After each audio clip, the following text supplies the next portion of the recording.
Well, I thought I would take some time to explain my own feelings about forgiveness. And I know that there was a recent post that was popular and people enjoyed the concept of the forgiveness. And I would like to share my own perspective about it.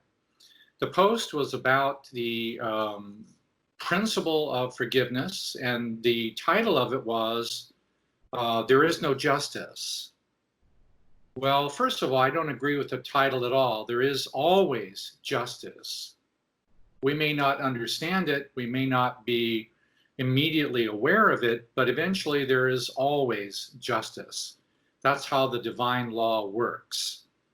In this situation, the situation was about Rwanda, where 800,000 were killed as a result of an effort in genocide between two tribes, and they had a long history. And there's been a long history in Africa of tribes attempting to do this with each other, and there is also known history of tribes that have been wiped out by genocide. So the genocide has been going on for a very long time. The same principle of genocide has been going on in the world for a very long time. The term genocide is really only in the last century. It was identified as a type of ethnic cleansing or the specific desire to eliminate a group of people, and became very well known when it came to World War II and the decimation of the Jewish population in the attempt to genocide one cultural or religious group. But genocide as a whole has existed for thousands of years. And even in the Bible, they would talk about going into a given land and killing every man, woman, and child and all the animals in a given place.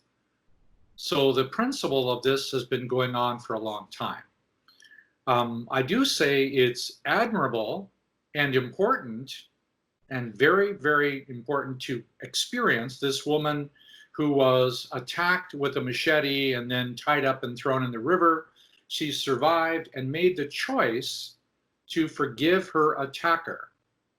And this transformed her life, his life, and the life of the community around her, which is admirable, which is important, because we're referring to the very first entry into the four-girl spectrum. Four-girl has a series of words along it. One of them is acceptance. It would be inviting. It would be receiving. One of the words will be non-judgment.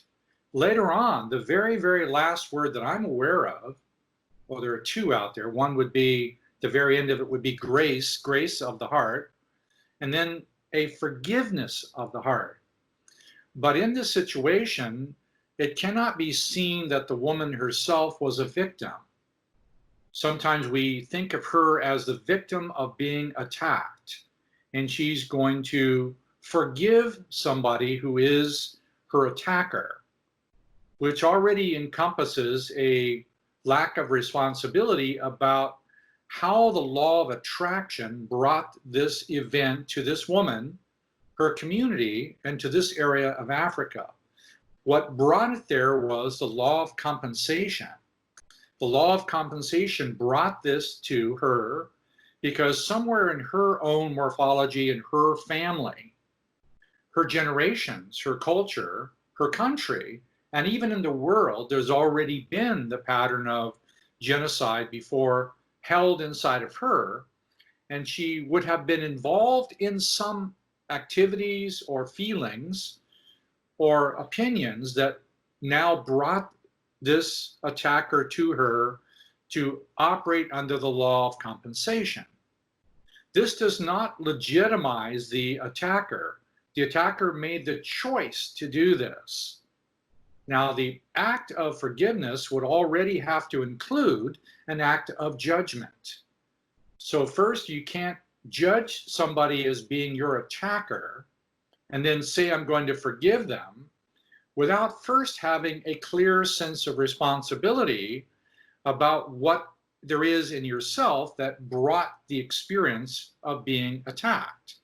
So the more loving way would be to sincerely desire to know the truth about why I'm attacked, and then gradually be shown the full magnitude of how genocide has not only existed most likely in your family and your country, your culture, and in the world as a whole. Because if anybody is responsible for the genocide, I am also responsible for the genocide, because I'm still supporting behavior and social activity with my belief systems of entitlement, superiority, religion, resources. So there is something in the world that does a 6-boy experience of wanting to be superior to some other race or culture or creed or gender. I mean, we've had a form of genocide going on toward women for a long time. So I'm also responsible for this law of attraction, because it's my law of attraction event. It didn't just happen over there in Africa. It didn't happen just to someone else. It is for me to examine what have I done to participate in and to continue to create these forms of events in the world. Yes, it's very useful. With her intention, she started to want to learn about forgiveness in its higher form. Because in its higher form, by the way, this is just my comprehension, my understanding. In the higher form, it requires first the responsibility of what am I doing to perpetuate this behavior of attack in the world, not just on me. I have not been directly the target of genocide, but am also the supporter of it by not engaging in a global effort to end genocide in the entire world. Because there's going to be genocide of indigenous populations. When people moved into Central America, there were tribes that were decimated. South America, even Australia, there was a noticeable attempt to wipe out the Aboriginals and then to want to assimilate them into the population. The same thing happened in North America, even Canada and Europe. Everywhere in the world, we've engaged as populations of people involved in the principle of some form of genocide of indigenous people. But even the indigenous people, particularly in North America, I don't know everywhere else in the world, but the North American Native Indians were already for thousands of years trying to genocide each other and then to make slaves out of each other. So slavery, genocide, these are global issues of what souls do to souls. Now, all of it is forgivable. Every act of every form, including murder, including genocide, including slavery, they're all forgivable. Now, the forgiveness, from my perspective, already exists already, meaning God doesn't give forgiveness because God never judged. So God doesn't say, I'm going to judge you first and then forgive you. There's an automatic forgiveness for every single crime, every single sin that I ever commit. There's an automatic forgiveness. But that forgiveness requires that I first accept the responsibility for the thing I've contributed toward the thing that I'm damaging other people. I need to accept the responsibility.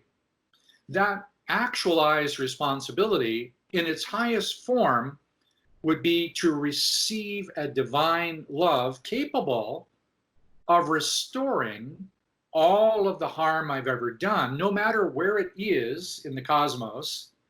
If I've engaged in an unloving act at any time, it's still rippling out through my family, my society, the globe. It's still moving, no matter when I committed it.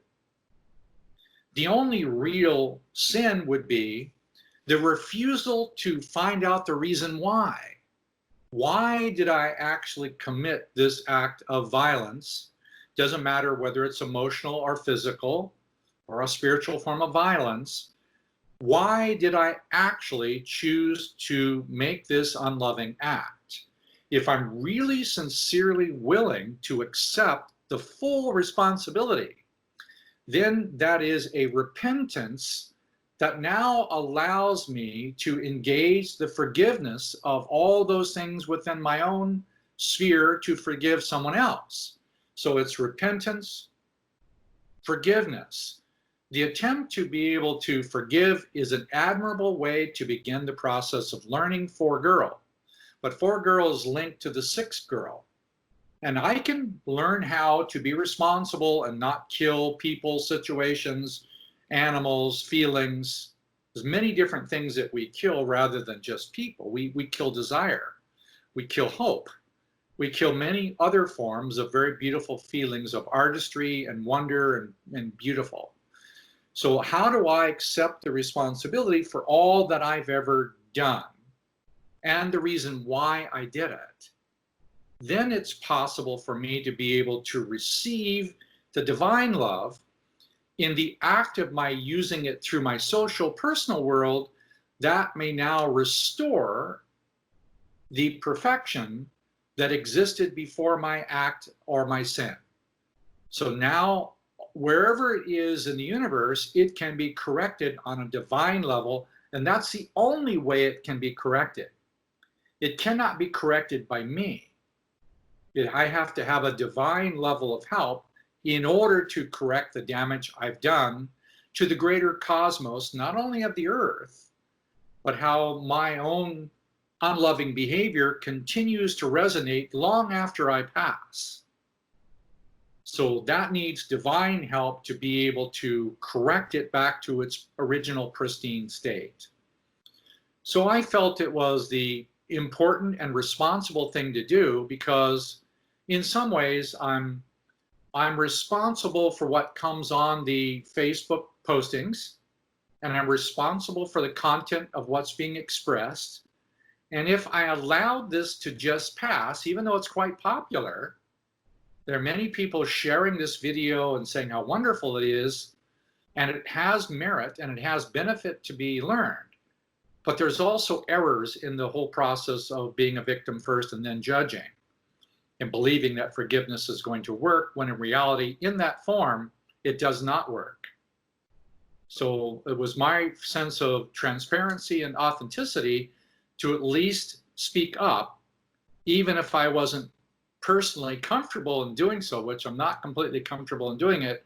I'm stepping up to do it anyway. So I just wanted to post this for those who want to look at it and understand why I'm feeling the way I'm feeling about it, and maybe examine more of the truth about repentance and forgiveness.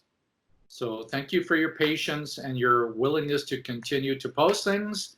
And everybody is entitled to have a response to anything there, because we're all part of the process. So it's up to everyone to choose to be authentic with their own feelings, their own questions, their own doubts.